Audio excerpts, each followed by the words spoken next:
Bonjour aux lecteurs de notre chaîne YouTube et aux membres du forum de rcmac.com. Alors aujourd'hui le sujet c'est du gros cube, ça va être du lourd, c'est le moteur Alpha 28- qui vient de sortir, hein. Jusqu'à présent il n'était pas disponible. Donc voilà, la boîte c'est exactement la même que sur l'Alpha 3 Transfert 21, hein, standard. Donc l'avantage de ce moteur, moi je trouve qu'il était assez attendu parce que déjà la version 3 transfert standard à tirette, elle ne vaut que 109 euros. Donc c'est vraiment une version qui est très intéressante pour en loisir, hein, pour changer un moteur ou même celui qui fait un peu de ligue en moteur de rechange, hein, ça peut toujours dépanner, qui a un petit budget. Donc c'est vraiment des moteurs qui sont très bon marché et qui sont quand même de qualité avec des belles finitions. Et en plus, si on veut progresser, après, il y a toute une gamme hein, chez Alpha qui est à des tarifs quand même maîtrisés, surtout dans le début et moyen de gamme. Et là, ce moteur, le gros intérêt, déjà, c'est un 28. Alors, pour ceux qui font du loisir, on peut monter ça sur, par exemple, un MP9, un Neo, un NXT, enfin, toutes ces voitures loisirs. Quand on veut changer le moteur, qu'on ne fait pas de compétition, on n'est pas obligé de mettre un 21, un 3,5 cm3. Donc je rappelle, hein, le 28, c'est une augmentation de cylindrée. Hein, c'est les moteurs standards en 21, c'est du 3,49, généralement 3,5 cm3. Là, on monte à 4,65 cm3. Donc bien sûr, on aura normalement beaucoup plus de puissance, de couple. Voilà. Mais par contre, pour celui qui veut faire des courses, ça ne sera pas autorisé, sauf des amicales, bien sûr, locales, si c'est accepté. Alors on peut voir, oui, et aussi, j'oubliais, moi, c'est mon moteur là, que je vais vous présenter, je l'ai pris. Ça, je l'essaierai sûrement sur mon Neo. Et aussi, c'est pour mon projet que j'ai un peu mis de côté, mais de motoriser en nitro mon Scorpion actuellement en brushless. Voilà, donc c'est un gros moteur qu'il faut, et celui-là, il ira impeccable. Surtout que l'encombrement, vous allez voir, il est identique au 3.5. Voilà, donc je rappelle, hein, 129 euros ce moteur. Alors ça, c'est, je l'ai eu, à savoir qu'il est déjà en rupture chez le distributeur. Et je l'ai eu chez Cyril de Modisme 34, hein, comme on est voisins. Et j'ai été le chercher tout à l'heure. Et en même temps, je lui ai pris un 3 transfert pour faire la comparaison, notamment au niveau tout ce qui est chemise, carter. Voilà. Allez, maintenant, on va l'ouvrir. Et on peut voir, hein, comme c'est le moteur de début de gamme, là, vous n'aurez pas d'autocollant, de petits livrets, de bouchons. C'est brut, hein, c'est le moteur direct. Et on retrouve donc l'éclaté. Ah, il ne veut pas venir. Ce sera belle. L'éclaté avec les pièces détachées. Alors ça, je vais pouvoir le comparer. Après, je ferai une petite pause pour comparer notamment au niveau du Villebrequin, si c'est les mêmes références. Je pense pas parce que la course est très différente. Hein. Le moteur, quand même, il a une course sur les 3 transferts, ou même de toute façon les 5, les 7 de chez Alpha. La course est de 16,80, tandis que là, elle est de 17,6. Et l'alésage est généralement de 16,30. Là, il est de 18,35. Donc, je pense que quand on va démonter la chemise, on va voir vraiment la différence. Voilà, et comme là, vous avez toutes les références, hein, donc on va pouvoir comparer ensuite. Alors ça, je vous le ferai surtout sur le reportage photo que je vous fais tout le temps en bonus sur RCMA. Il y a un décalage hein, parce que les photos, les textes, c'est plus long à préparer. Donc tout ça, je vais faire le comparatif pour voir tout ce qui est en commun. Après, pour le moteur, c'est exactement la même chose. Il a le même look hein, que le 3 transfert. Donc ça, on verra tout à l'heure. On va faire le petit jeu des différences, mais je pense qu'elles sont assez faibles. Le carter, ça me semble identique. La seule différence visible de l'extérieur, c'est sur la culasse, il y a marqué 28. Voilà. Autrement, la bougie n'est pas fournie. Hein. Je regarde dans la boîte, je vérifie, la bougie n'est pas fournie. À noter que sur les Club Racer, sur le 872, les versions au-dessus, il y a toujours la bougie, mais là, il n'y est pas. C'est une bougie standard, donc l'avantage, elles sont pas chères. Et je vous conseille de prendre les bougies de la marque, hein, qui existent en N4 et N5. Voilà, ça pareil, hein, Cyril, il en vend beaucoup, il est en stock et il n'a pas de problème avec ça. Allez, maintenant, on va commencer à le démonter. On regarde, hein, vous voyez, le lanceur, c'est le même, ça, je le reconnais. Donc, ça s'adapte parfaitement sur n'importe quel buggy 1/8. ou alors les Monsters, ou des trucs comme ça. Et donc, le gros avantage, c'est que là, vous aurez normalement de la puissance et beaucoup de couple. Et pour pas cher. Et comme d'habitude, hein, je le fais à chaque fois, parce que l'outillage pour moi c'est important. Avant d'attaquer le démontage du moteur, je vais vous montrer tout ce que j'utilise pour le faire. Ça s'adresse essentiellement aux débutants. Alors bien sûr pour le remontage, ce sera surtout ça. Déjà l'after-run, c'est de l'huile spéciale pour remontage des moteurs. Et c'est aussi pour l'entretien. Quand vous faites l'entretien du moteur, on met ça dedans, ça évite la corrosion. Voilà. C'est une très bonne huile. Pas toujours facile à trouver. Mais c'est vraiment excellent. Moi, celle-là, j'ai depuis des années, vous voyez, avec... et alors, pourtant, j'en fais beaucoup des présentations moteurs, mais avec un bidon, on en fait beaucoup. Il vous faudra les fameuses clés que j'utilise toujours, que je conseille. Donc, c'est les clés à manche, là, interchangeables. Donc, il y a 4 outils dans le manche. Ça vaut, je crois, une 12, 13, 14 euros, là. Ça, j'ai pris pareil chez Cyril. Et donc, là, il faudra l'embout de 2 et de 5. Le pied à coulisse, il va servir pour les mesures. Le petit tournevis, ça, c'est toujours nécessaire. Ça, c'est si j'ai besoin de maintenir quelque chose. C'est les pinces à lu, pareil, ça que je conseille quand vous faites vos montages. Les pinces à lu, c'est toujours nickel pour pas abîmer les pièces. Le fameux collier, si jamais, ça m'étonnerait qu'un moteur alpha, ça se démonte facilement. Mais il y a certains moteurs, notamment italiens, le petit collier pour mettre dans l'échappement qui permet de démonter la chemise. Et comme d'habitude, mon petit kit. Alors, il y a déjà le stop piston, que je vous présente à chaque fois, malheureusement, qui apparemment n'existe plus qu'en bougie normale. Donc là, ça tombe bien, c'est bougie normale. Donc ça permet, notamment quand l'insert il est bloqué, ça permet de le sortir, mais aussi pour démonter les embrayages. Voilà, on le met à la place de la bougie et ça bloque le piston. Voilà, quand c'est un peu récalcitrant. Et mes fameux outils R&B, qui datent d'une quinzaine d'années, je pense, enfin ça date pas mal, et qui me permettent, vous voyez, vous avez le système d'extracteur des chemises. Donc quand on serre ici, vous voyez, ça s'écarte et ça permet de bloquer la chemise et de la sortir. Voilà. Et il y a cet outil fourche. Ça, c'est pour démonter la bielle. Donc ça, c'est important, ça évite de les abîmer. Voilà, on le met derrière la bielle et hop, ça permet de l'enlever. Et ça, malheureusement, cet outil R&B, comme la boîte, elle a fermé depuis déjà un paquet d'années, ça n'existait plus. Et là, Cyril, dernièrement, il a reçu, alors malheureusement, la marque qui refait cette pièce-là, j'ai l'impression qu'elle ça ne fait, voilà, elle ne fabrique déjà plus, donc il y en a très peu d'exemplaires.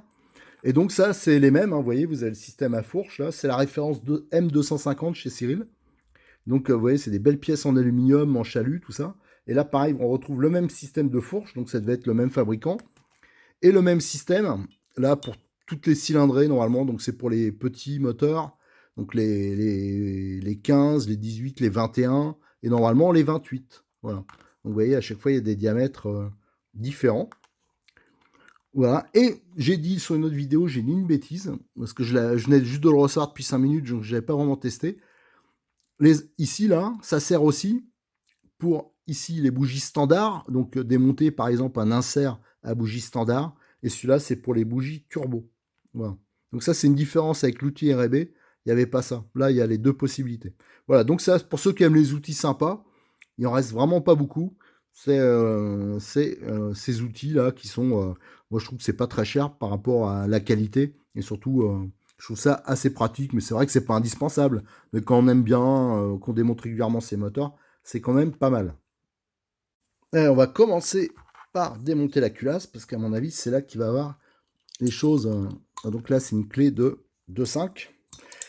Je pense que c'est là qu'on risque d'apercevoir la grosse différence. Alors, j'ai déjà démonté le 3 transferts. Donc, on va pouvoir faire comme ça le comparatif assez rapidement. Mais vu la différence de diamètre d'alésage, je suis curieux de voir comment ils ont fait la modification en gardant le même carter. Ça doit être assez énorme, la différence. Alors bien sûr, ça on le fait à la main, on ne le fait pas avec une perceuse. Un moteur, c'est assez précieux, c'est assez fragile. Voilà, donc là, c'est des vis de 3,5, normalement, chez Alpha. Donc c'est quand même du balèze, il y en a 4. Donc attention au sens de la culasse. Oh, c'est surtout parce qu'ici, vous avez les encoches. Ils ont fait ça, c'est pour permettre de démonter les vis des supports moteurs sans démonter la culasse à chaque fois. Voilà. Mais après, il y a aussi des moteurs, quand vous démontez, quand vous remontez, il faut faire attention parce qu'il y a une ventilation de la bougie. Il peut y avoir ici des trous. Enfin voilà, faut faire gaffe au sens, au passage de l'air en fin de compte. Là, c'est pas le cas. Oh bah tout vient. La chemise elle est déjà venue. Donc on a les vis déjà. Alors, on va contrôler les vis. Le petit pied à coulisse. Bah, c'est du 3,5. Voilà, je regarde un peu au pif, mais là, c'est du 18. Voilà. Là, vous avez donc la culasse. Donc j'ai déjà démonté celle du 3 transfert. On peut comparer. Hein. C'est le même diamètre. Sauf qu'il y en a une, c'est indiqué 21 et l'autre, c'est indiqué 28. Mais autrement, c'est la même. La seule différence, c'est, je ne sais pas si vous voyez la différence là, de diamètre de l'insert. Voilà, la différence est quand même déjà énorme. Hein. Bien sûr, elle correspond à l'alésage. Ici, on a 16,35.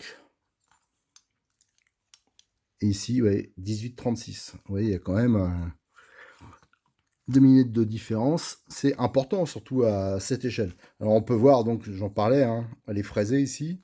Donc ça, c'est les dégagements pour le montage des vis. Voilà. Je vois que bah, c'est souvent le cas chez Alpha. Alors, regardez le joint. Il n'y en a qu'un, apparemment. Voilà. Il y a un seul joint de décompression. Mais regardez, il est hyper spécifique. Alors là, à mon avis, ne le perdez pas. Parce que je ne sais pas si ça existe encore en pièces, s'ils les ont rentrés. Et il m'a l'air très fin.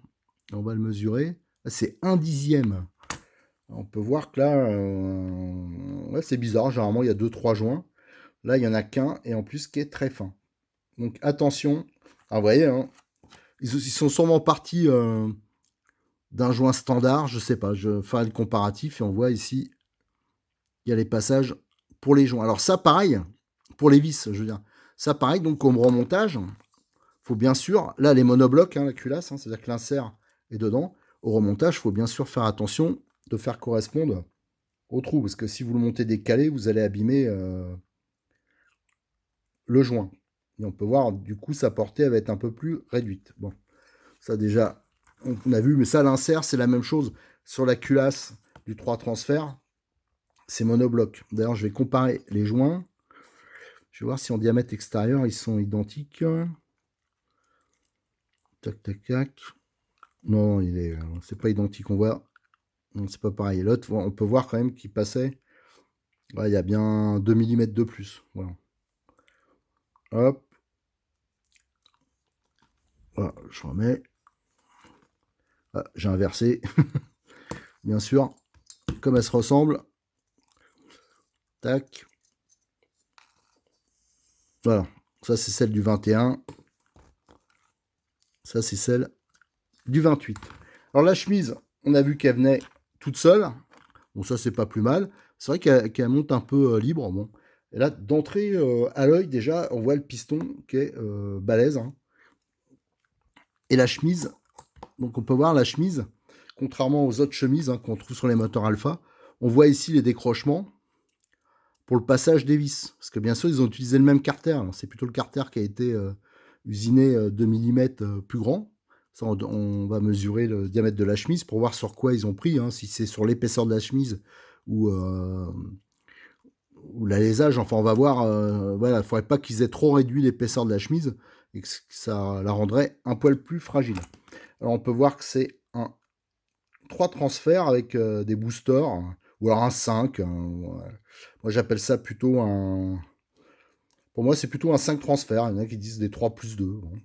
On peut voir qu'il y a un important V ici, qu'il y a un petit usinage de préparation. Ça, c'est sympa, hein, comme pour des moteurs de ce prix-là. Regardez, ils n'ont pas hésité à faire une petite préparation. L'ouverture qui est assez grande. Voilà. Donc, ouais. C'est toujours des belles pièces. Vous pouvez regarder, même en mettant en gros plan, la finition, elle est quand même hyper sympa. Hein.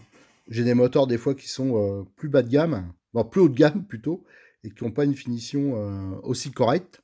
Et là, on va le comparer donc avec la version 3 transferts, bas de gamme, enfin début de gamme. Hein. Alors, c'est tiré de ce moteur-là, hein, mais on peut voir qu'il y a l'échappement déjà, il a une forme un peu similaire. On peut voir l'ouverture doit être sensiblement identique. Par contre, sur le côté, ils ont rajouté ces petits transferts. Là. Sur celui-là, il n'y avait pas de petite préparation, ou très peu. Voilà. Donc à la limite, il y a un petit bonus sur celui-là. Voilà. Et à l'œil, on peut voir la différence hein, de diamètre. Regardez déjà, au niveau de la collerette, au niveau de la chemise. Voilà, c'est quand même, c'est vraiment important. Après, niveau hauteur, là, il est un peu plus courte, le 3 transfert. Voilà. Ah oui, il y a quand même une petite différence, même si insignifiante. Vous voyez, la différence de cylindrée, là, elle est tout de suite visible. Après, alors, qu'est-ce qu'on va démonter? Là, on a démonté la chemise. On va démonter le bouchon. Déjà, alors là, c'est vis de 2. Enfin, clé de 2 plutôt. Alors, on peut voir qu'au niveau carbu, là, je viens de voir, j'observais le carbu en même temps que je démontais. Je regarde plusieurs trucs à la fois. Je regardais le carbu, il y a une petite différence. Là, il se rapproche plus des carbus, ça je vais le montrer après, des carbus qu'on trouve sur les modèles plus haut de gamme. Est-ce que c'est une évolution récente des 3 transferts? Je sais pas, ou alors est-ce qu'ils l'ont mis spécialement pour ce moteur? Avec les Asiatiques, souvent, les fabrications sont pas régulières. Souvent, ils font... on trouve des accessoires qu'on trouvait pas avant. Enfin, il y a des petites évolutions sans arrêt. Bon, c'est pas plus mal d'ailleurs. Alors, on va voir le lanceur. Normalement, c'est exactement le même que le 3 transfert, c'est même sûr. Donc celui-là, je le connais bien. Donc pareil, hein, les lanceurs, comme j'explique, vous regarderez nos vidéos rodage, mais il faut surtout... Normalement, il y a un petit repère sur la tirette, sur la corde. Il faut donner des coups brefs et courts. Souvent, quand les abîme, moi j'ai le même lanceur depuis 1 an hein, sur mon Neo. Il n'y a aucun problème. C'est simplement que souvent, les gens, bah, ils nouent le moteur, ils forcent quand même. Ou alors, ils tirent trop loin. Il faut donner des petits coups secs et courts. Voilà. Et normalement, il n'y a pas de problème. Alors là, vous allez voir, le système, il est bien connu. Là, il y a... Voilà. Vous voyez, donc... Et en plus, celui-là, l'avantage, c'est qu'il y a une petite vis ici. Il y a beaucoup de lanceurs, ça peut se déboîter à la limite. Mais lui, non, il est retenu, il y a une petite vis ici. Donc ça, c'est pas mal, il est assez compact. Voilà, au fond, voilà, nickel. Donc de ce côté-là, c'est bien. Et là, vous avez l'entraîneur, hein, qu'on retrouve sur tous ces types de moteurs, qui est métallique. Donc ça, c'est la même chose hein, que le 3 transfert. Et vous voyez, c'est cette pièce-là qui fait l'entraînement du lanceur. Et après, il y a un système de roue libre qui est placé ici. On peut voir qu'à l'entrée, pour le guidage, donc là, c'est on allume, et il me semble qu'il y a... Voilà, ça doit être soit une bague bronze, ou un traitement, je sais pas, je vois. Mais c'est vrai que ça fait couleur laiton. Alors ça, souvent, c'est pour améliorer la friction, le guidage. Et après, donc à la place du bouchon habituel, on retrouve ce bouchon qui est spécifique. Hein. Donc vous allez voir, si mes souvenirs sont bons et si ils ont gardé le même montage, donc vous aurez bien sûr la roue libre, un joint, ça c'est classique. Donc là, c'est des vis. Alors attention, elles sont pas les mélanger avec celles du lanceur. Vous voyez, celles du lanceur sont un peu plus longues. Et c'est du... Bon, ça, on le trouve. Alors ça, si un jour vous avez des problèmes de vis, ouais, c'est du 2,50. Ça, Cyril, il en a plein des vis comme ça. En plus, qui sont bichromatées, de qualité. Ça, j'ai déjà changé sur des moteurs. Une fois, j'ai réparé le moteur d'un copain là qu'il avait abîmé. Il avait, bon, comme il n'est pas trop bricoleur, il avait un peu charcuté là-dedans. C'était une boucherie. Donc je lui ai changé toutes ses vis, il a pas utilisé des clés de mauvaise qualité, il avait tout abîmé, c'était un massacre. Hop. Et là, donc vous avez le bouchon avec le dégagement ici. Ça c'est pour le piston au point mort bas. Alors j'ai oublié de le dire, mais là c'est vrai que mauvais réflexe. Je savais comment c'était conçu à peu près dedans. Toujours là vous avez donc la roue libre. Donc on va la démonter. Donc la roue libre qui se place ici. Le plateau avec le système d'entraînement. Vous voyez, vous avez le pion du maneton qui rentre là, vous avez une gorge, et c'est lui qui entraîne, et la roue libre débraille le lanceur une fois que c'est parti. Alors pour ceux qui ne savent pas ce que c'est une roue libre, c'est une cage anti-retour. Donc celle-là fait toute la portée là.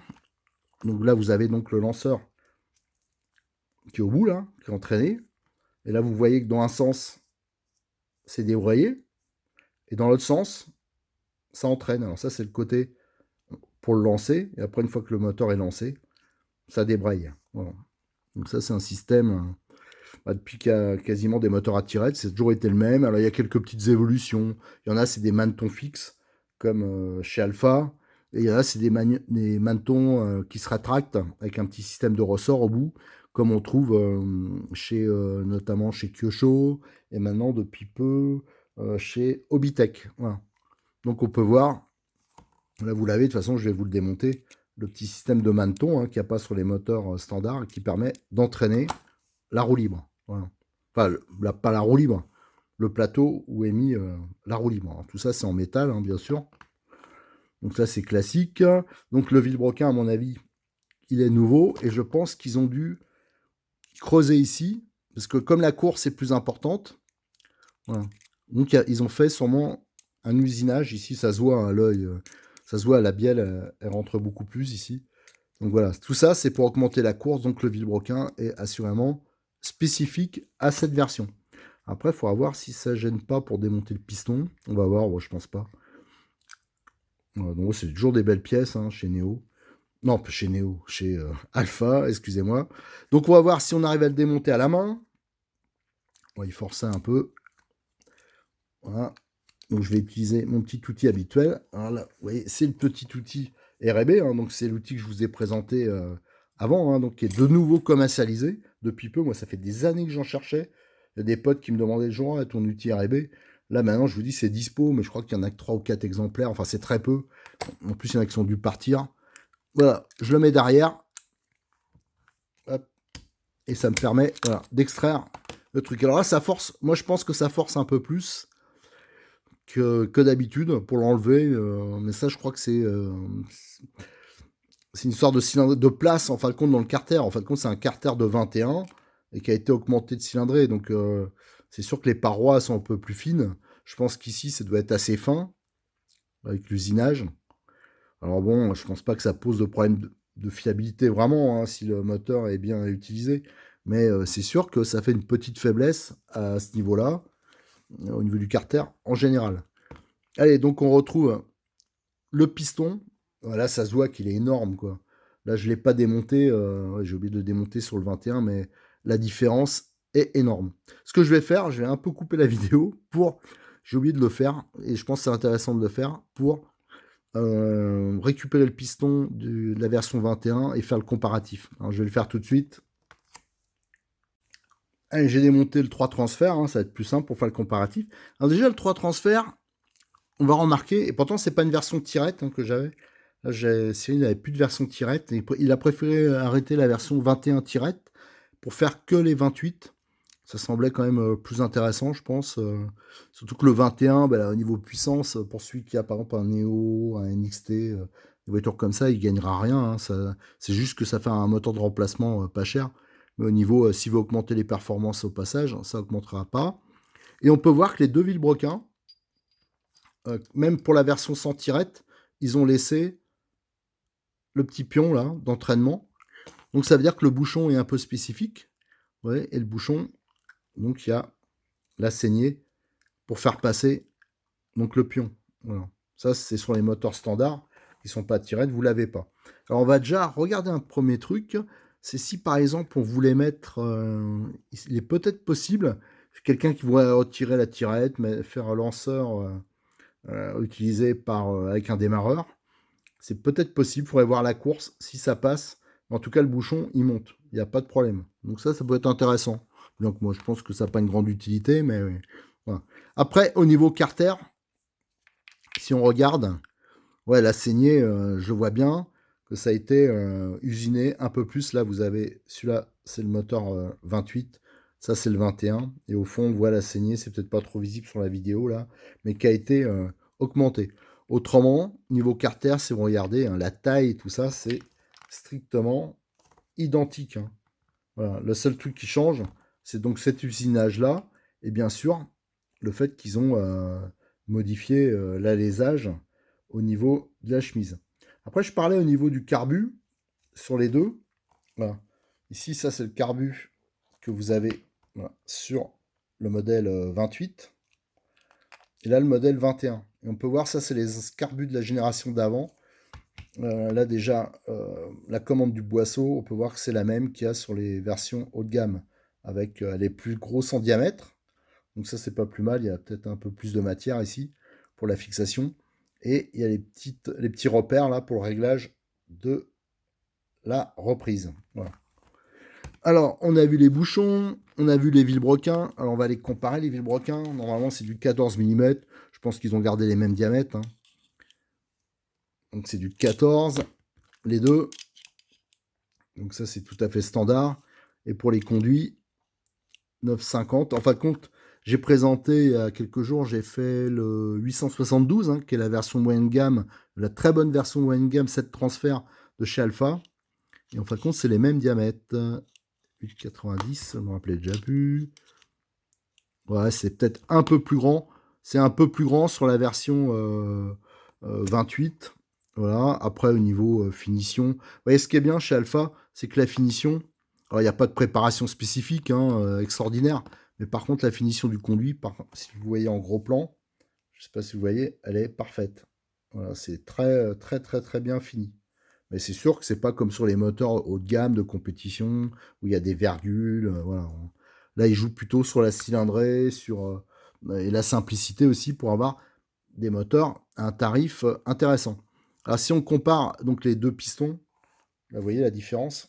Le diamètre, quand même, c'est énorme. La différence. Là, on peut voir qu'il y a 3 petits segments d'huile. Ça, c'est identique sur les deux.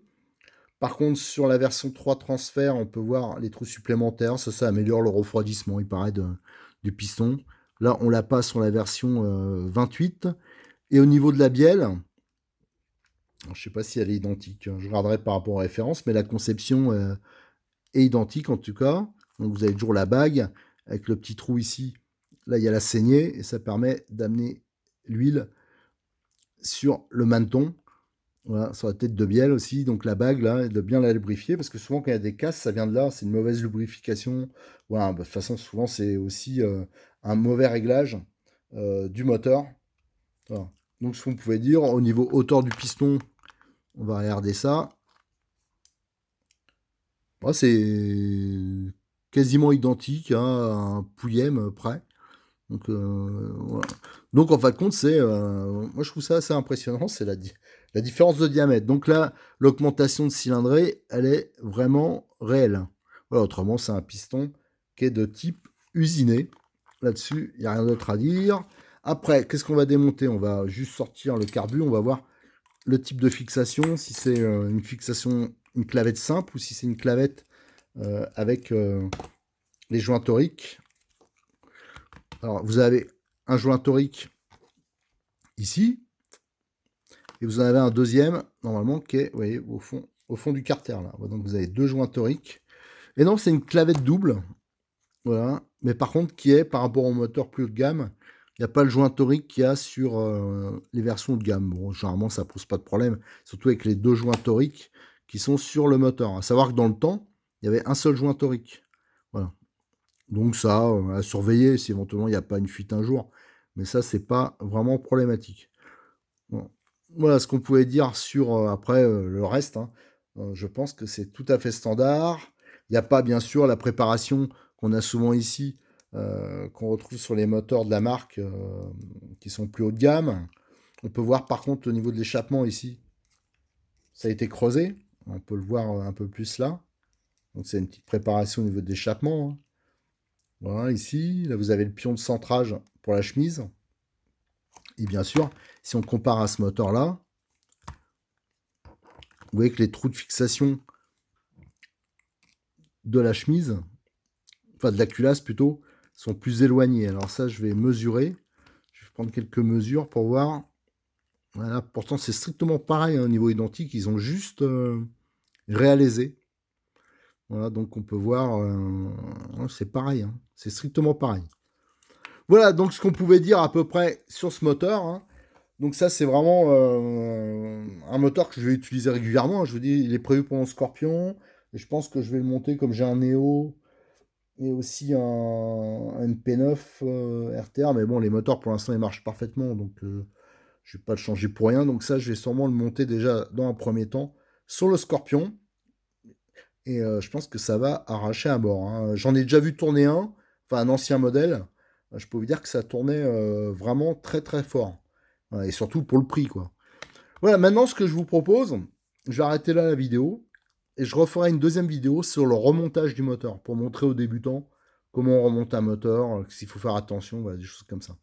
Allez, je vous remercie et je vous rappelle que, bien sûr, le moteur sera totalement pris en photo en détail, tout ça, et vous pourrez suivre ça sur le forum de RC Mag, avec toutes les mesures. Je vais mesurer, je vais comparer avec le 3 transfert, je vais faire les mesures d'épaisseur des parois, enfin, il y aura plein d'indications que je ne peux pas vous donner sur une vidéo, parce que la vidéo durerait 2 heures. Allez, je vous remercie, au revoir.